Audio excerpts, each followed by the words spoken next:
Hello, everyone, and welcome to the Power of Passive Investing Real Estate Meetup. We have an amazing guest today.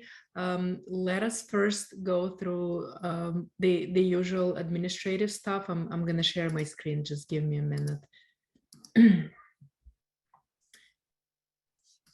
Okay, so this is the Power of Passive Investing Meetup.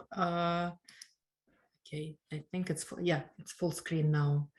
And Matt and I are welcoming Kevin today. Matt could not join us today. His wife has actually delivered a beautiful baby yesterday, so he's a little bit busy today, but I'm sure he'll listen to the presentation later on when he has a chance.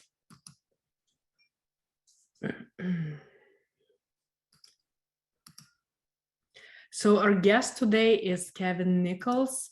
And the topic is investing in life settlements. I don't have Kevin's bio, but I'll ask him to share his bio with us when he takes over the floor and talks about the life settlements. It's definitely an exciting topic, and we have not yet had anyone talk about this yet. So folks, listen carefully and be prepared to ask questions after the presentation.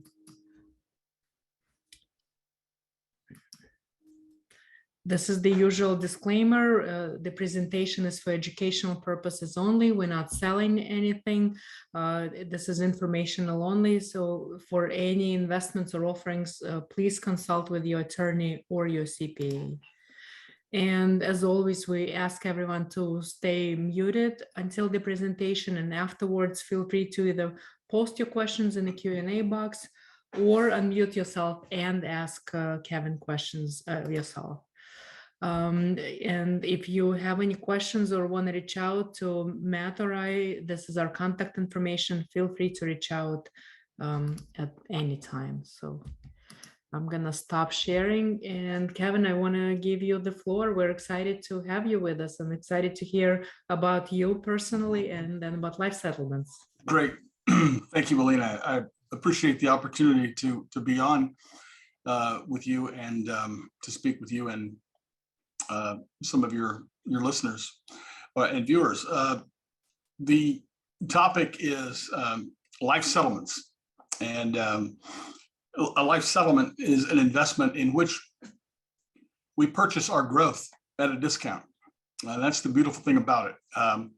If you were in the stock market today, well, you probably have less hair than I do right now because it's a little bit exciting.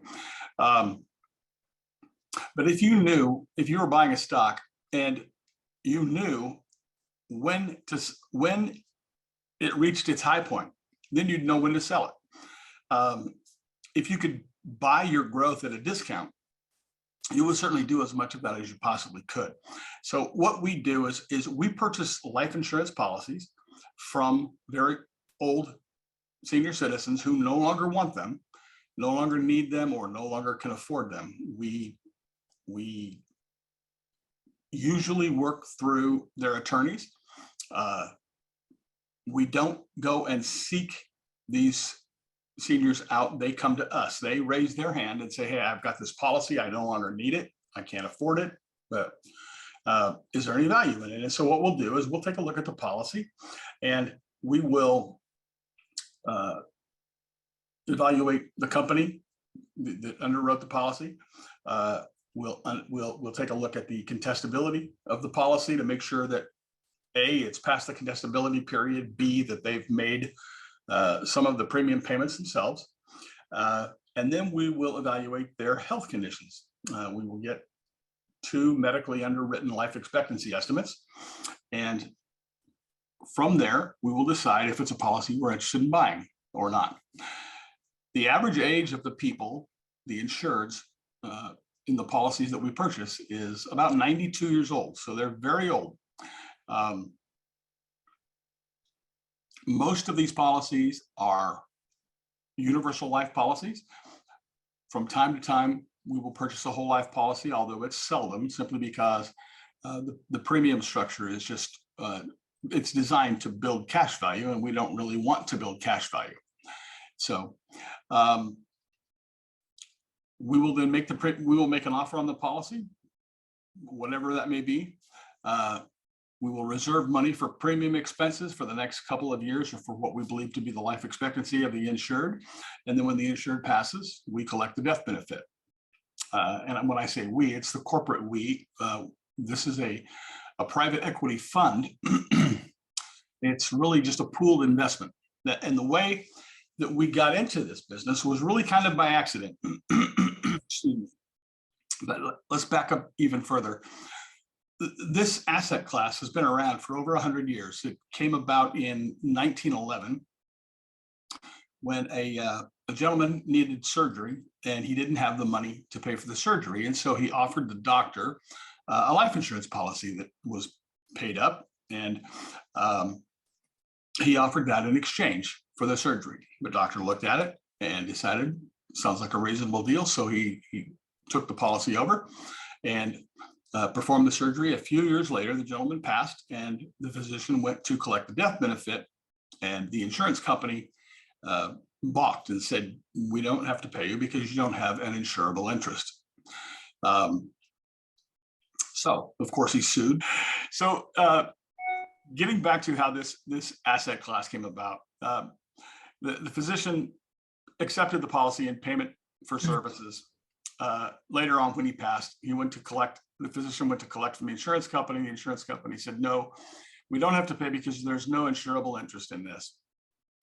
He went all the way to the Supreme Court, and the Supreme Court ruled that once a life insurance policy has passed the contestability period, the company must pay regardless. And that's the law today. And furthermore, the Supreme Court adjudicated that once a policy is taken out, it is now personal property and can be used in any way the owner sees fit. And the opinion was written by none other than Oliver Wendell Holmes.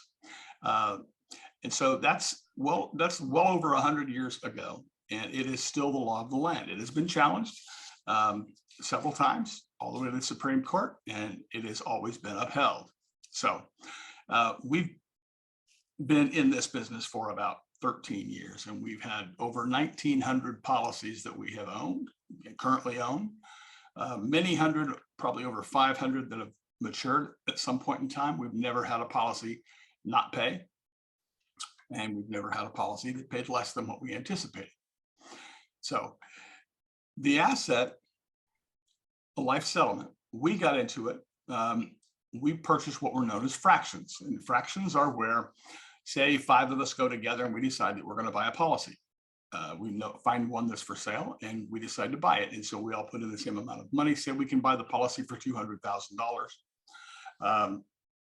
And so we pool our money and we own the policy.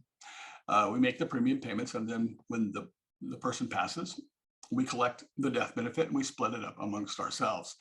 And that's called a fraction or a fractionalization, which still occurs today.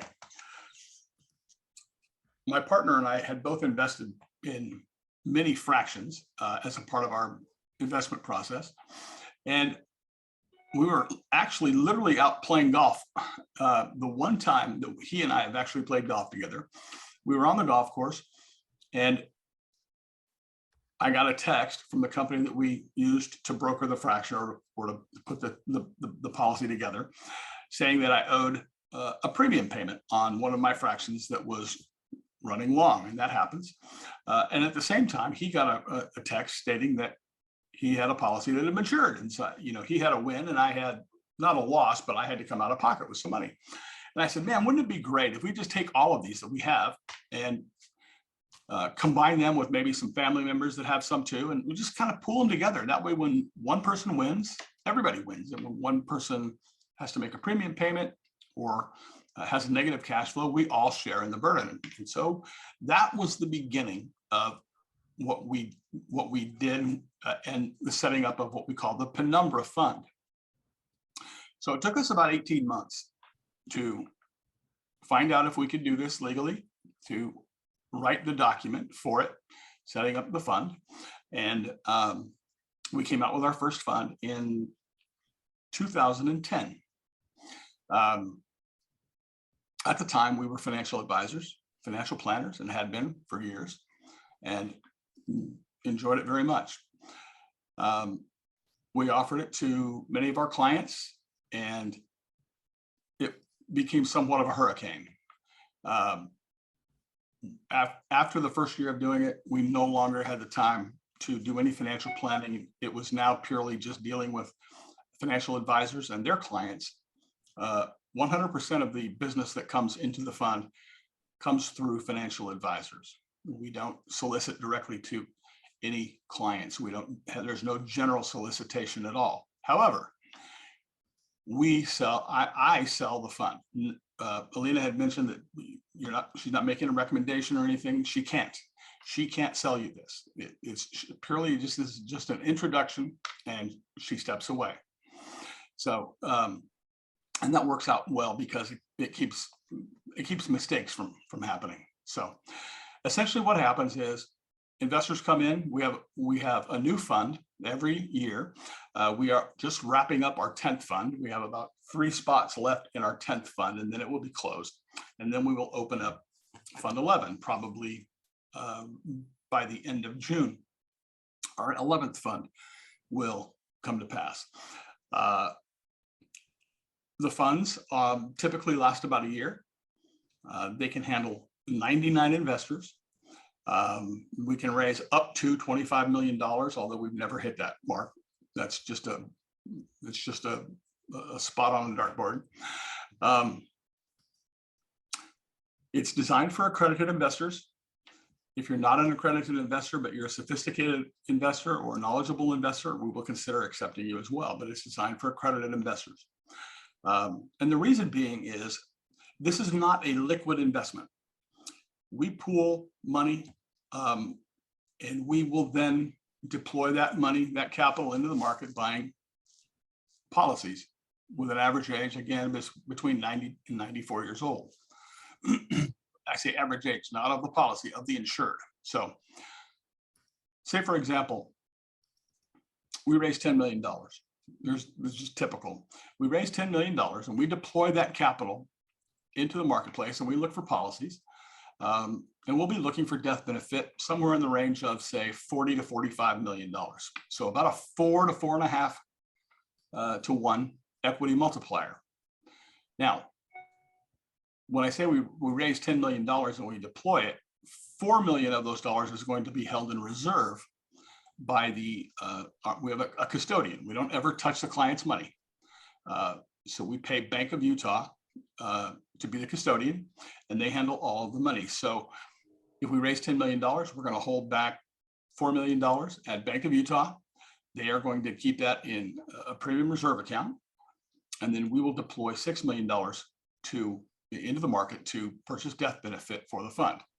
And typically we get anywhere from, like I said, 4 to 4.5 times our investment. So for an average investor, if we have a 4.5 to 1 equity multiplier, if you put $100,000 in, it's reasonable that you can expect to get $400,000 over the life of the fund. The life of the fund being however long it takes for the last person to pass, or for us to decide that we're better off selling that policy and not having to wait on that person because the premium load is too great, or whatever reason. The target yield on the fund, on all the funds, is 10 to 12% annualized net of fees. And I'll tell you about our fees. They're very, very low. The first few funds are right in that range. Our last 6 funds have exceeded that target. Some of them very greatly, but nevertheless, the target yield is 10 to 12% annualized net of all fees. Now, we set up the funds in advance. We pay for it in advance. We front the money. We pay for the printing, the legal, the accounting, the custodial work, what have you. And we get reimbursed for that from the fund. So 1.5% of whatever we raise comes back to us in the form of what's known as an O&O fee, or an organizational and offering fee. And that is to reimburse us for fronting the money for the fund. We have no ongoing recurring fees. that the fund has to bear. We get what is known as a management fee on the back end. When policies mature, we get 2.5% of whatever matures, and that's our management fee. So we get paid when you get paid as an investor. There's no ongoing fee structure in it whatsoever. So the fees are very low, and it was designed that way on purpose, because we set this up for ourselves. We did not. The plan wasn't to bring this to market so that we could. There are greedy people out there. We are not greedy. So the fee structure is 1.5% up front, 2.5% on the back end, for a total of 4% over the life of the fund, which is generally about 8 to 10 years. So that's pretty reasonable, I think. We use, as I said, Bank of Utah. They handle all the money. We don't ever touch the money. We can't. Probably 80 to 85% of the money that's invested across all of our funds is qualified money, whether it's IRA money or Roth IRA, self-directed 401k money. We have quite a bit of trust money. Some fairly well-known East Coast families. I can't divulge who they are, but there's a lot of trust money in the funds. We have quite a bit, actually, quite a few companies or LLCs that invest directly into the fund. Physicians, attorneys, business owners, athletes, quite a few athletes, and a couple for performers as well. We originally wanted to set the fund up for average Joe, for every man, but the SEC really makes that nearly impossible, unfortunately. So we did have to, obviously we have to abide by their rules. And so this needs to be the right investment for you. What we like to say is that this is not for all your money. This is only for the money you can't afford to lose. Every penny that is invested goes to purchase death benefit from American A or better rated life insurance companies. What is held in reserve is held in reserve at FDIC insured banks. And we can't touch it. We can't even get our hands on it. So all of the insurance companies, like I said, are American A or better rated life insurance companies. And since 1845, no B+ or better rated company has ever failed to pay on a death benefit. This is a very popular investment with Warren Buffett, Berkshire Hathaway. They own billions of dollars. Warren Buffett does individually as well as Berkshire Hathaway as a part of their portfolio. Bill and Melinda Gates Foundation, Bill Gates, Chase, JP Morgan, an enormous player is Deutsche Bank. So it has historically been an investment for the ultra wealthy and for large institutions. We've been doing this now for, like I said, about 13 years, and it works out beautifully for investors who want to diversify. And when I say diversify, this is not tied to the stock market in any way, shape, or form. I had an investor call me, or a potential investor call me today about 2 hours ago, and say, I'm looking at all this upheaval in the market. How is that going to affect the funds? And I said, it doesn't affect us at all.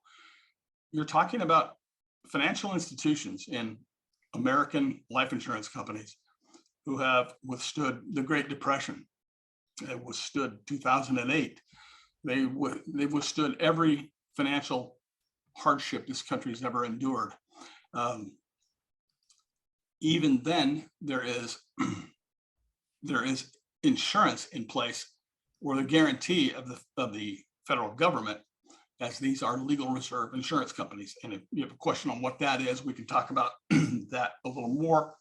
But bottom line is, we've never lost money on a single policy. In fact, we've never have had an investor lose a dime. So that's how we do it. It's very simple. It's very boring. I wish it was a little more flashy, but unfortunately, it really isn't. It's the kind of investment where you hurry up and then you wait.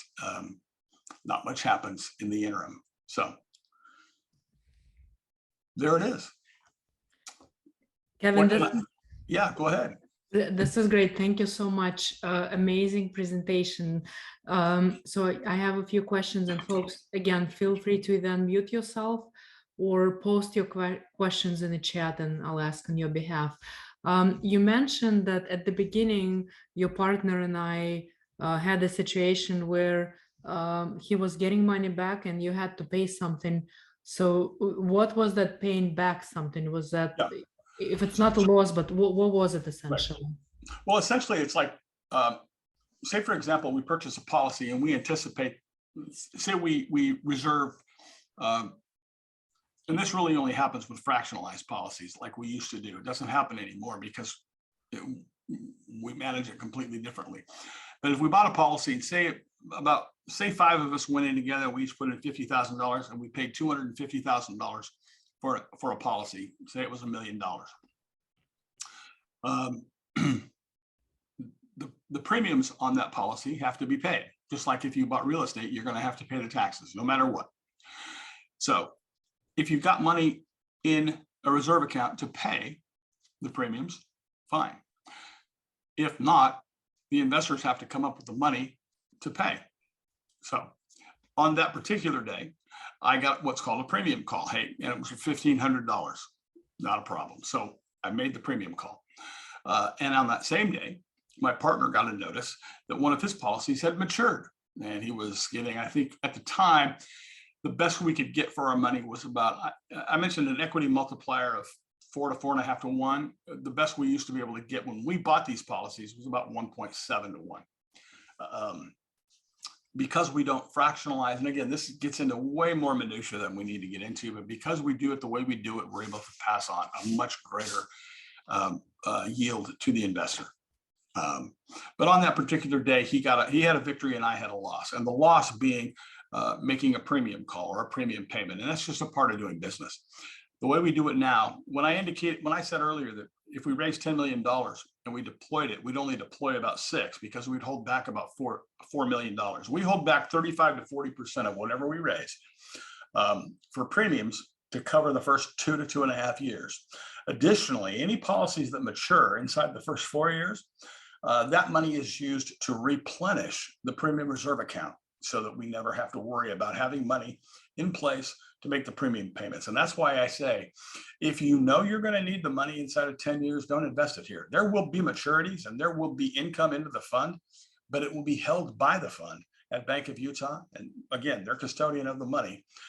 And they will hold it there until we hit about year 4 or 5. And when you hit about year 4 or 5, you've reached that tipping point where you've got enough money to cover the remaining premiums for the remaining life of the fund, and you don't have to worry about it, and everything can be distributed on a quarterly basis. Mm-hmm. You mentioned, that's great answer. Thank you for the details. So you mentioned it's a long-term investment, potentially around 10 years or more. So I'm thinking, I'm sure some other folks are thinking maybe it's good for IRA money. So in terms of the IRA money, are there any potential UBIT implications? And for those folks that are not familiar, UBIT is unrelated business income tax. So my question is, are there any potential taxes within that self-directed IRA from this kind of investment? No, not at all.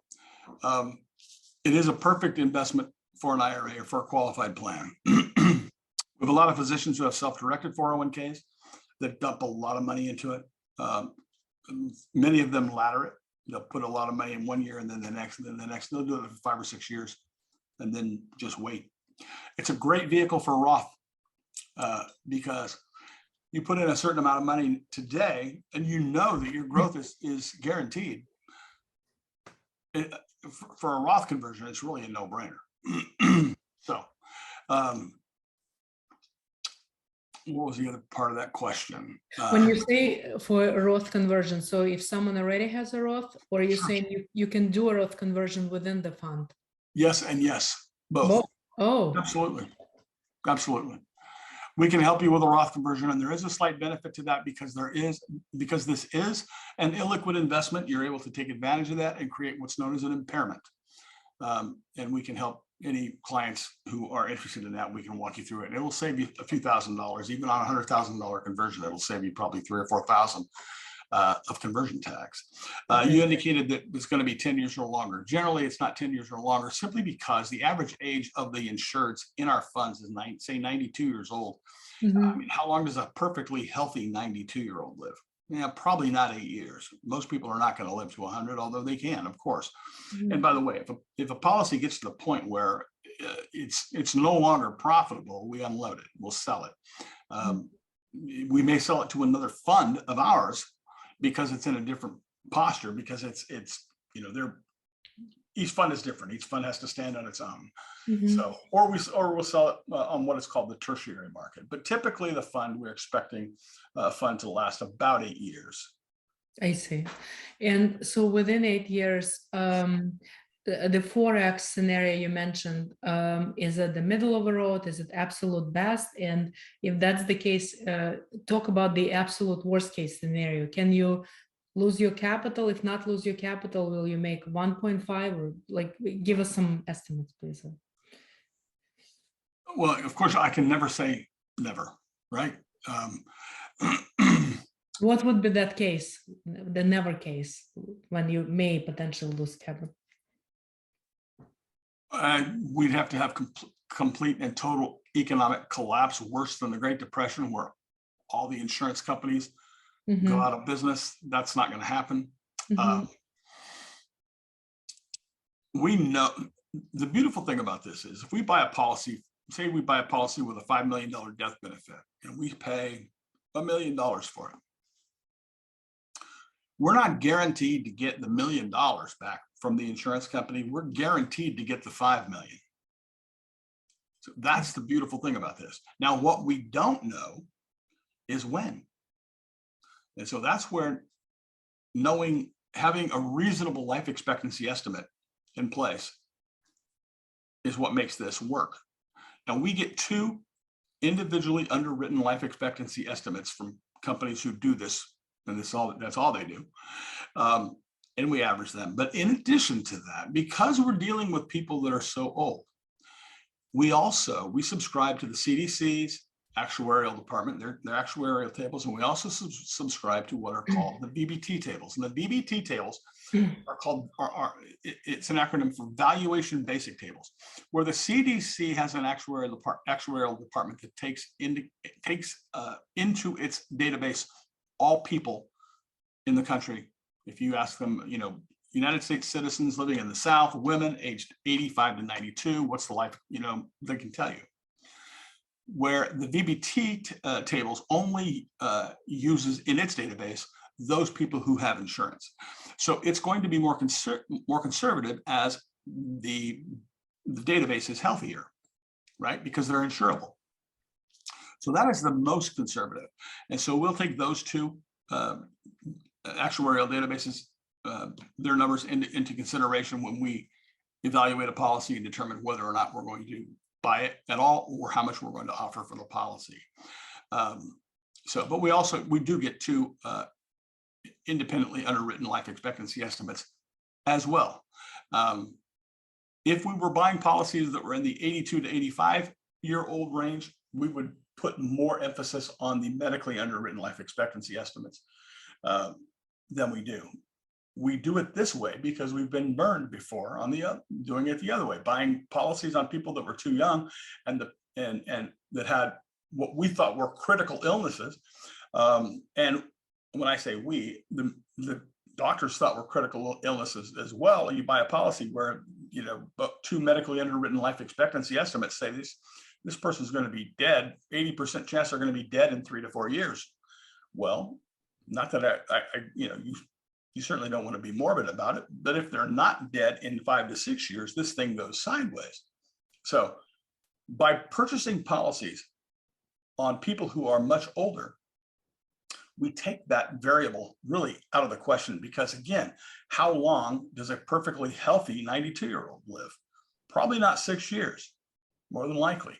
And so then you're playing the law of large numbers. You're using statistics. And if we know that 80% of the people in this database given these specific variables are going to be dead within X number of years, and we're still in a profit position, then we're likely to buy that policy.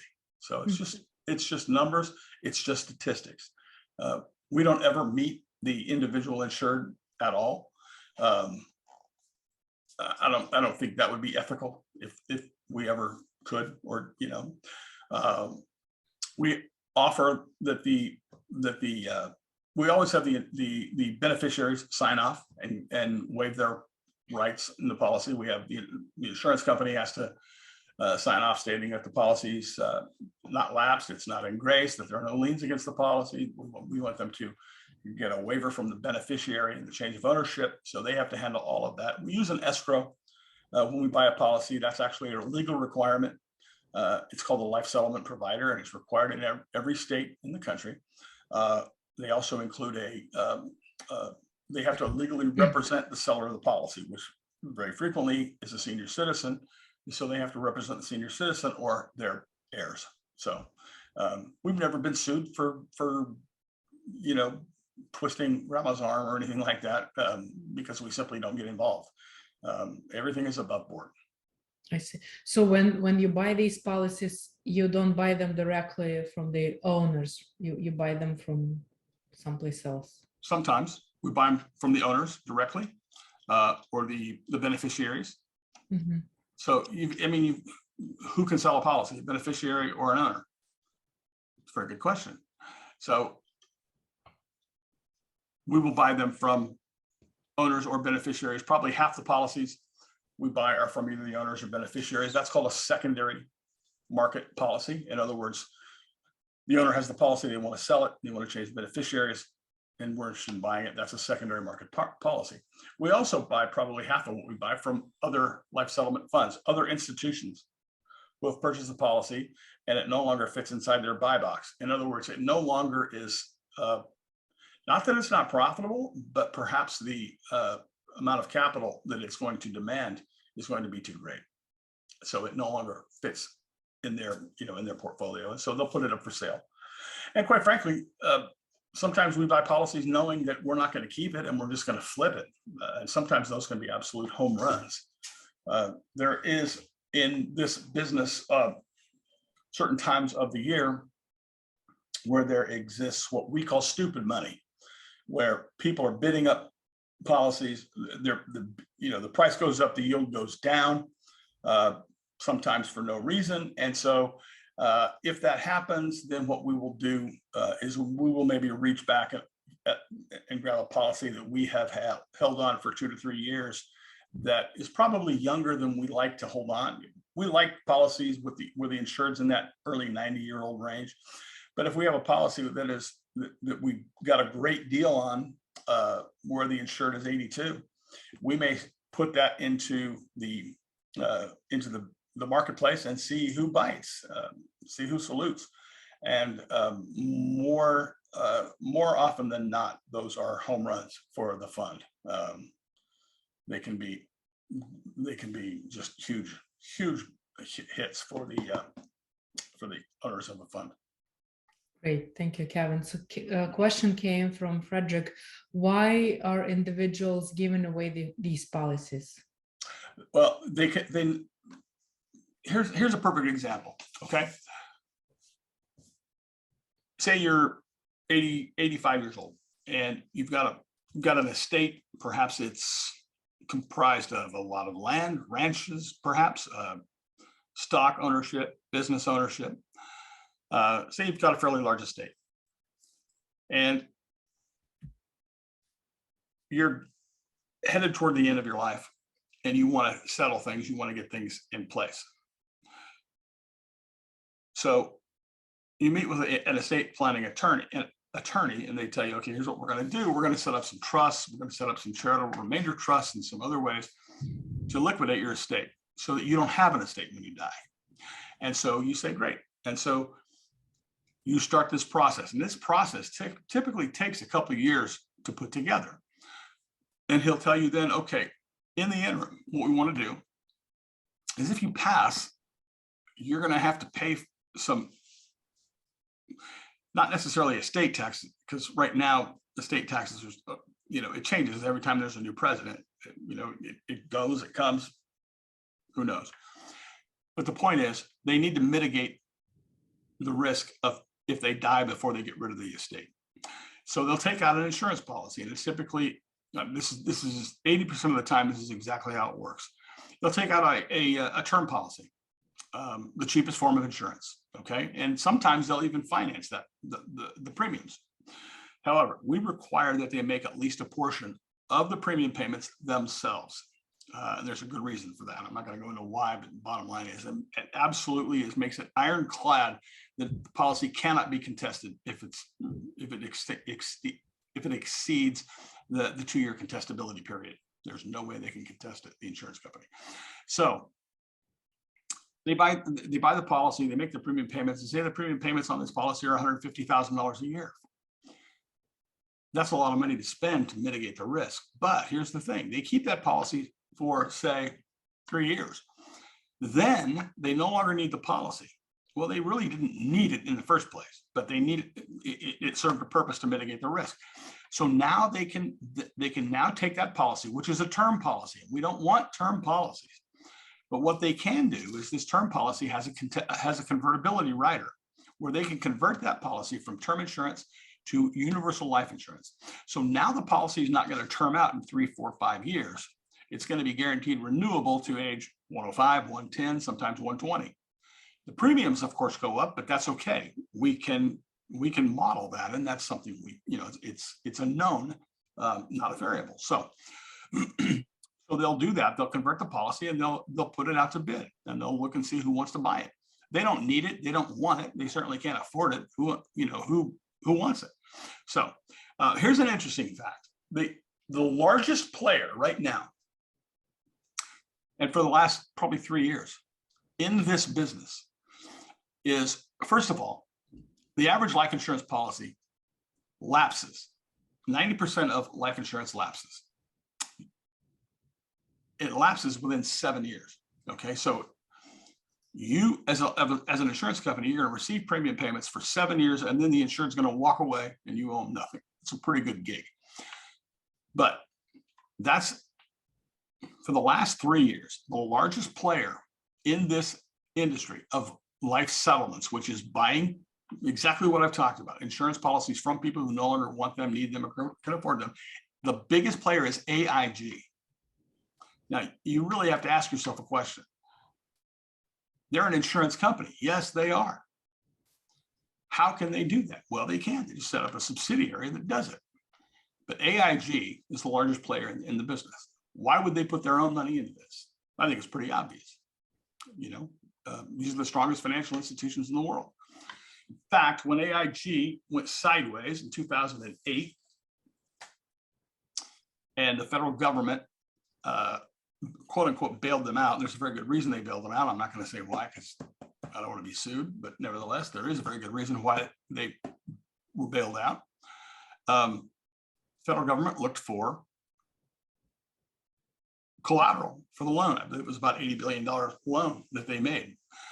And AIG said, well, we've got real estate here in all the major cities in the United States, in London. What do you want? And after they evaluated their books, they said, you've got an $80 billion life settlement fund. We'll take that. And that's what they took. That was the only collateral that they took.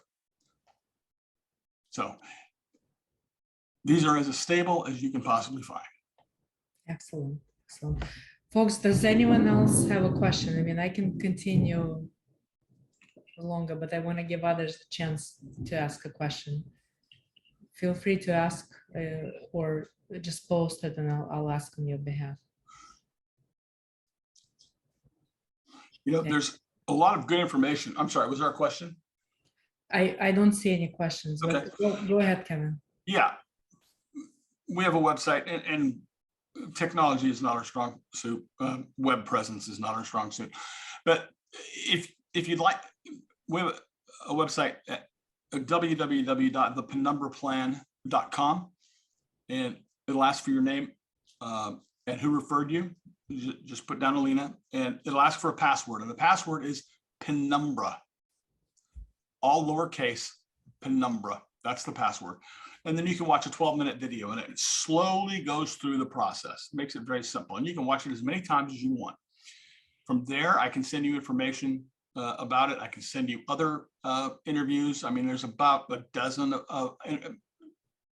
of these out there where people have interviewed me, whether it's podcasts or YouTube videos, and sometimes they go off on different. You glean things from each one. You know, learning to me is like eating fish. You have to eat the meat and spit out the bones, and this is one of those processes.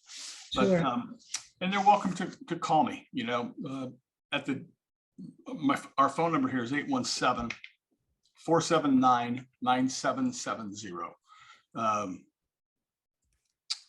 We're in South Lake, Texas, which is about 10 minutes to the west of the Dallas-Fort Worth airport. If you're ever in the area and you'd like to come by and visit, we have that happen about 8 or 10 times a year. But we're more than happy to have you come by and see everything. What else can I tell you? Call me if you have questions. Absolutely call me or email. Thank you, Kevin. Yeah, I posted all your contact in the chat so folks can grab it. I do have a few questions, so Sure. hopefully others will benefit from it. So we talked about worst case scenario. You mentioned Forex. What is the average typically an investor can expect from this fund? Is Forex an average, or is this more on the high No, end? here's how it works. No, four times equity multiplier is best case scenario, because inevitably or invariably people will live longer than we had hoped. And so that eats into that, and it brings that equity multiplier down. So typically what is going to happen is you're going to be in the range of 3 to 3.5 over an 8-year period. So from an internal rate of return point of view, it's still pretty strong. If you're going to make 3 times your money in 8 years, that's still pretty good. That's sure. So speaking of 8 years, we're going through the time of high inflation now. What kind of inflation protection does life insurance settlement offer? It doesn't, because all you're doing is you're buying your growth. Well, either I could say it doesn't offer an inflation hedge, but in truth, it is the best inflation hedge because you're buying your growth at a discount in advance. I don't know of anything better, honestly. But there's no leverage, so we don't borrow money to make the premium payments in the fund. Everything is cash flow. There's no tax leverage. There's no tax benefit to doing this. It's not like real estate where you can get some tax benefit from it. Income that comes into the fund is taxed as ordinary income unless we sell a policy, in which case it's taxed as long-term capital gains. However, if you're like 80% of the rest of the people and you invest through a qualified account, it makes no difference because it's all going to be ordinary income to you, unless it's a Roth account, in which case it will never be taxed. So there's I had an investor who was a hockey player, and he could not get over the fact that he thought the dollar was going to fall, and so the value of our investment was going to fall as well. And I couldn't get him over that. And I said, "You're looking at the wrong thing. You're focused on the wrong thing." But he just couldn't wrap his hands around it. It's just you're buying your growth at a discount, and you're not only your principal, but your growth is also guaranteed. Sounds good. Okay, a few more questions that came in. Absolutely. So you mentioned it's you and your partner. Yep. If God forbid something happens to you or your partner, what is your succession plan? Good question. Very common question. It's me and my partner. My daughter also is a part of it. Again, we use Bank of Utah, who is the custodian. They handle all the money. And then we also have an accounting firm that reconciles the accounts every month. So if something were to happen, say something were to happen to he and I right now, the fund, every fund, in fact, all 10 of them that are already in existence, Bank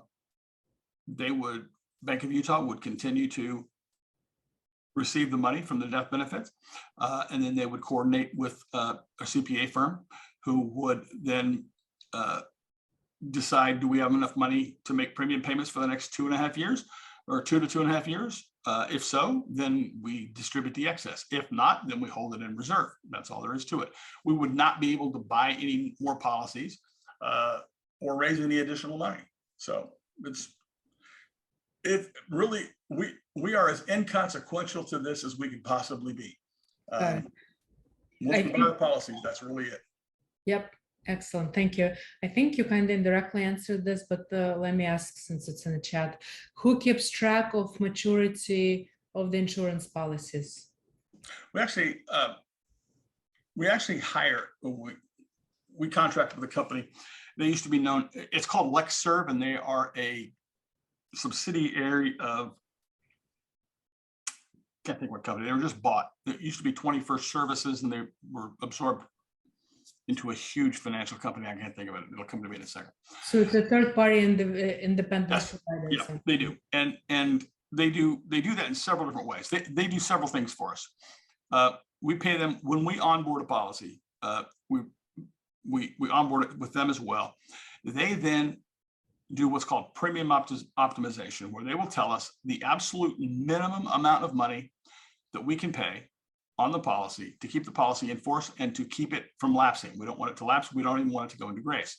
By the same token, we don't want to make premium payments that are a year in advance on a 94-year-old, because if that person happens to pass in a month, it's not likely we're going to get our money back for the premiums. There's argument that you can, but some companies do, some companies don't. Why bother? So they tell us what to pay, when to pay it. Furthermore, I say they tell us, they tell Bank of Utah.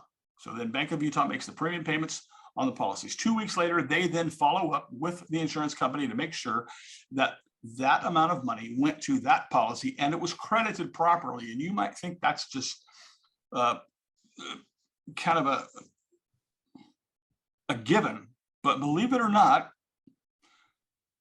it happens where the insurance company will credit it to the wrong policy. So it's critical that we make sure that it's credited to the right policy. Furthermore, they then work with the Social Security Administration, because anytime somebody passes, they have to turn in their Social Security number. And so when those numbers come in, it generates a red flag, which says, look at this number. This is one of our insureds. And that's generally how we find out. In addition to that, they have a room of people that actually sit and call the insured every month. Now, you talk about a morbid job, but that's what they do. And for a lot of these people who have sold their policy, it becomes kind of a game, you know? Haha, I'm still here. I'm still kicking. 96 now, but I'm still alive. But that's how we find out, you know? Once we find out, once we provide the insurance company with the certificate, the death certificate, they have 60 days to pay us, or they have to start paying interest. And they don't like to pay interest. So generally we get it within 60 days. And I think it kind of indirectly answers the next question: how are they, meaning these policies that mature, how they disperse? So you get this lump sum payment, and is it distributed to investors as a lump sum, or is it spread out? It comes directly into Bank of Utah. Then we evaluate every quarter. Bank of Utah puts it into essentially the premium reserve account. They hold it there. We evaluate, do we have enough money to make premium payments for the next 2 to 2.5 years? If the answer is yes, then the excess is distributed directly to the investors. If the answer is no, it's held in the premium reserve account until other policies mature and we have enough and we make the premium payments. once you get to, again, about year 4 or 5, you're at the point where you've got enough money in reserve. Furthermore, the premium obligation going forward is much reduced. And so you can make premium payments on a quarterly basis based on whatever's in the account. So that's how it works. Mhm. In terms of the initial period when you're still acquiring policies, when does that end? Does it correspond with the capital you raised, or does it stop at some point? Do you, let's say the policy matured much sooner than anticipated, do you redeploy it? Do you have a period to Good deploy question. it? I'll answer the last part first. No, we can't. We Okay. cannot redeploy. We're prohibited from doing that based on the structure of the fund. So once we can't redeploy. It comes Okay. back directly to you. Say we raise, again, I use the $10 million example again. If we have a $10 million fund, we raise $10 million. We start buying policies once we hit 300,000, which usually happens in the first day or two. So say we opened the fund on July 1st. By July 7th, we're going to have over 300 grand. That's just the way it works. There's usually people waiting to get in. We will begin sourcing and purchasing policies immediately. We'll take a portion of that money and we'll set it aside. Again, typically earmark about 40% for premiums. The rest we use to buy policies. So we'll start buying policies. Right now, this fund already, this fund today has an equity multiplier well over 4 to 1. I believe there are close to 20 policies in it. So we are winding down right now. So we're not really looking for new policies unless a policy doesn't close. The seller decides they don't want to sell, whatever reason there is. Then we'll look for a policy to replace it. But once we say, okay, that's it, we're done. Say we decide that on June 30th, we say that's it, we're done for Fund 10. First of all, we'll have Fund 11 ready to go. It will be open for business.